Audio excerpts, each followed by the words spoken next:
नमस्कार मंडळी अतिशय महत्त्वाचा अपडेट आहे। खरीपचा 2024चा पीक विमा शेतकऱ्यांच्या खात्यावर जमा होण्याकरता सुरुवात झालेली आहे। आता कोणकोणत्या जिल्ह्यात पीक विम्याचं वाटप सुरू झालेले आणि किती रक्कम शेतकऱ्यांच्या खात्यावर जमा होत आहे, त्यापैकी सर्वाधिक रक्कम जी आहे ती बुलढाणा जिल्ह्यात वाटप सुरू झालेले आणि शेतकऱ्यांच्या खात्यावर पैसे सुद्धा जमा होण्याकरता सुरुवात झालेली आहे। इतर जिल्ह्यात कोणत्या पीक विम्याचं वाटप सुरू झालेले ही सर्व माहिती आपण या व्हिडिओच्या माध्यमातून समजून घेणार आहोत। हेक्टरी अनुदान आपल्याला किती मिळत आहे, कोणत्या जिल्ह्यात पैसे वाटप केले जात आहे, संपूर्ण माहिती या व्हिडिओच्या माध्यमातून समजून घेणार आहोत। मग त्यापूर्वी चॅनलवर नवीन असाल तर या साईडला सबस्क्राइबचं काळं किंवा पांढरं बटन दिसेल, त्याच्यावरती क्लिक करा। त्यानंतर आपले काही कमेंट असतील ते सुद्धा करायला विसरू नका। जे काही व्हिडिओ असेल त्याला लाईक करायला सुद्धा विसरू नका। म्हणजे ज्या अर्थी शेती पिकाचं नुकसान झालं त्यानंतर जिल्हाधिकाऱ्यांच्या माध्यमातून व्यक्तिगत जे काही अधिसूचना आलेल्या होत्या, अधिसूचनेचा 25% अग्रिमचा पीक विमा सुद्धा वाटप सुरू झालेला आहे आणि जे काही 75% रक्कम असेल ती सुद्धा वाटप होण्याकरता सुरुवात झालेली आहे। मग ज्या अर्थी शेती पिकाचं नुकसान झालं यामध्ये नांदेडचा पीक विम्याचा प्रश्न गंभीर होता, हिंगोलीचा पीक विम्याचा प्रश्न गंभीर होता आणि परभणीचा पीक विमा सुद्धा गंभीर होता। म्हणजे जे काही जिल्हाधिकारी असतील त्यांच्या माध्यमातून अधिसूचना आलेल्या होत्या, परंतु पीक विम्याचं वाटप झालं नव्हतं। यासाठी हिंगोलीचा पीक विमा वाटप सुरू झालेला आहे। बऱ्याच शेतकऱ्यांच्या खात्यावर पैसे सुद्धा जमा झालेले आणि जे काही उर्वरित शेतकरी असतील त्या शेतकऱ्यांच्या खात्यावर सुद्धा पैसे येत्या 2 दिवसात वाटप केले जाणार आहेत। म्हणजे आज आणि उद्यापर्यंत हे पैसे शेतकऱ्यांच्या खात्यावर जमा केले जाणार आहेत। यामध्ये हेक्टरी अनुदान आपल्याला 5000 रुपयापर्यंत हिंगोली जिल्ह्यात वाटप सुरू झालेले आहे। रक्कम कमी आहे, परंतु पीक विमा कंपनीची मनमानी असेल आणि जे काही खेळ चालू आहे सध्या पीक विम्याचा तो मोठ्या प्रमाणात सुरू आहे, त्या कारणाने पैसे शेतकऱ्यांच्या खात्यावर कमी प्रमाणात येत आहे। जरी आपल्याला 12000 रुपये हेक्टरी अनुदान मिळणं अपेक्षित होतं, परंतु रक्कम सध्या कमी येत आहे। यासाठी आपण कोणीच काही करू शकत नाही, कारण तर जे काही सरकार असेल आणि जे काही सध्या चालू आहे ते आपल्यावरती त्या विषयावरती बोलू शकत नाही। आणि बुलढाणा जिल्ह्यात जे काही शेतकऱ्यांच्या माध्यमातून व्यक्तिगत क्लेम दाखल केले होते, असा बुलढाणा जिल्ह्यातील जे काही शेतकरी आहेत ज्या शेतकऱ्यांच्या माध्यमातून व्यक्तिगत क्लेम दाखल केले होते अशा शेतकऱ्यांच्या खात्यावर 35000 रुपयांपर्यंत रक्कम वाटप केली जात आहे आणि काही शेतकऱ्यांना 7000 रुपये एवढी सुद्धा रक्कम मिळत आहे। आता यामध्ये तुरीचा पीक विमा असेल आणि काही शेतकऱ्यांचा सोयाबीनचा पीक विमा असेल, त्याप्रमाणे शेतकऱ्यांच्या खात्यावर पैसे जमा केले जात आहे आणि त्याचबरोबर 73000 पर्यंत सुद्धा रक्कम शेतकऱ्यांच्या खात्यावर जमा केली जात आहे। आता 73 कोणत्या शेतकऱ्यांच्या खात्यावर जमा केले जात आहे?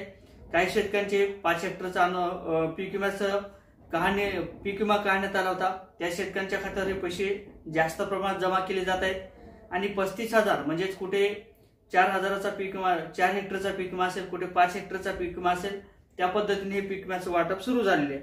आणि त्याचबरोबर धाराशिव जिल्ह्यात कालपासून पैसे वाटप होण्याकरता सुरुवात झालेली आहे।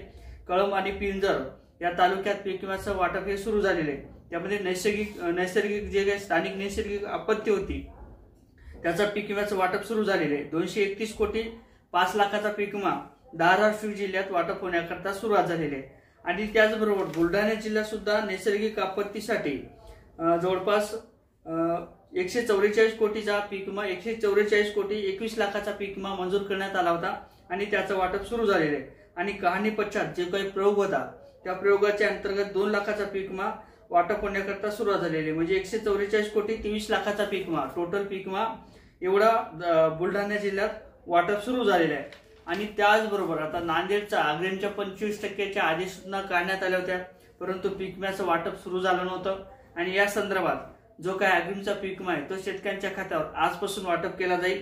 काही प्रमाणात थोड्याफार प्रमाणात शेतकऱ्यांच्या खात्यावर काल संध्याकाळपासून पैसे वाटप होण्याकरता सुरुवात झालेली आहे।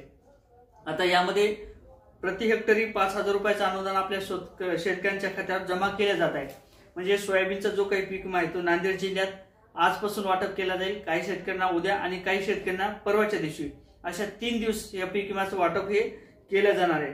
त्याचबरोबर आपण आता यापूर्वी सुद्धा वाशिमचं अपडेट घेतलं होतं, त्याचबरोबर बरेच जिल्हे आहेत त्या शेतकऱ्यांच्या खात्यावर पैसे वाटप झाले नाही। त्यामध्ये अमरावती असेल, जालना असेल, नाशिक असेल, अहिल्यानगर असेल, छत्रपती संभाजीनगर असेल, बीडचा असेल आणि सांगली, सोलापूर, जळगाव या जिल्ह्यात सुद्धा अद्याप हे वाटप झालं नाही। मग या जिल्ह्यात नेमके पैसे कधी जमा केले जाणार आहेत या संदर्भात सुद्धा आपण काही महत्त्वाचा अपडेट आल्यानंतर, काही नवीन अपडेट आल्यानंतर माहिती घेण्याचा प्रयत्न करणार आहोत। परंतु या जिल्ह्यात सुद्धा येत्या 2 दिवसात पीक विम्याचे वाटप होण्याची दाट शक्यता आहे। त्याचबरोबर वाशिमचा पीक विमा परवाच्या दिवसापासून वाटप सुरू झालेले आहे. जरी शेतकरी कमी होते, व्यक्तिगत क्लेम दाखल केले होते, अशा शेतकऱ्यांच्या खात्यावर वाशिम जिल्ह्यात सुद्धा पीक विम्याचं वाटप सुरू झालेले आहे. आणि यवतमाळचा यापूर्वी सुद्धा आपण अपडेट घेतलं होतं. यवतमाळचे जे काही शेतकरी आहेत त्या शेतकऱ्यांच्या खात्यात सुद्धा पीक विम्याची रक्कम वाटप करण्यात आली होती, परंतु रक्कम कमी आली होती. कुठे 1000, कुठे 2000 रुपये अशा पद्धतीने पीक विम्याचं वाटप सुरू झालं होतं. आणि त्याचबरोबर नागपूरचा पीक विम्याचं सुद्धा वाटप सुरू झालेलं आहे. यामध्ये 5000 ते 7000 अशा पद्धतीचा पीक विमा नागपूरचा सुद्धा वाटप सुरू झालेलं आहे. आणि त्याचबरोबर लातूरचा पीक विमा यापूर्वी सुद्धा अपडेट घेतलं होतं आणि लातूरचा पीक विमा सुद्धा वाटप सुरू आहे. बरं, जे काही शेतकरी बाकी आहेत त्या शेतकऱ्यांच्या खात्यावर सुद्धा येत्या 2 दिवसात पीक विम्याचं वाटप हे केलं जाणार आहे. अशा पद्धतीने नांदेडचा पीक विमा सुरू झालेला आहे.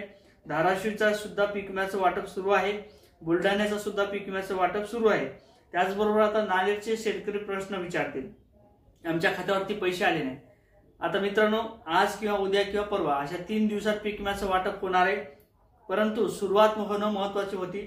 सुरुवात आता झालेली आहे आणि शेतकऱ्यांच्या खात्यात पीक विम्याची रक्कम ही 5000 रुपये प्रति हेक्टरी ते 6000 रुपये प्रति हेक्टरी अनुदानाची रक्कम वाटप केली जात आहे. म्हणजे 50 रुपये गुंठा ते 60 रुपये गुंठा अशा पद्धतीने पीक विम्याचं वाटप सुरू झालेले आहे. आता यामध्ये कुठे 1200 रुपये सुद्धा पीक विम्याच्या खात्यावर शेतकऱ्यांच्या खात्यावर जमा होऊ शकतात, कुठे 1500 रुपये सुद्धा पीक विम्याचे जमा होऊ शकतात. यामध्ये तुरीचा पीक विमा जर आपण क्लेम केलेला असेल तर त्या तुरीचा पीक विमा कमी प्रमाणात शेतकऱ्यांच्या खात्यावर वाटप होत आहे. अशा पद्धतीने या 3 जिल्ह्यात पीक विम्याचं वाटप सुरू झालेलं आहे. आणि असेच नवीन अपडेट घेण्याकरता नक्की चॅनलवर नवीन असाल तर चॅनलला सबस्क्राईब करा, व्हिडिओ आवडला तर शेअर करा. जय शिवराय.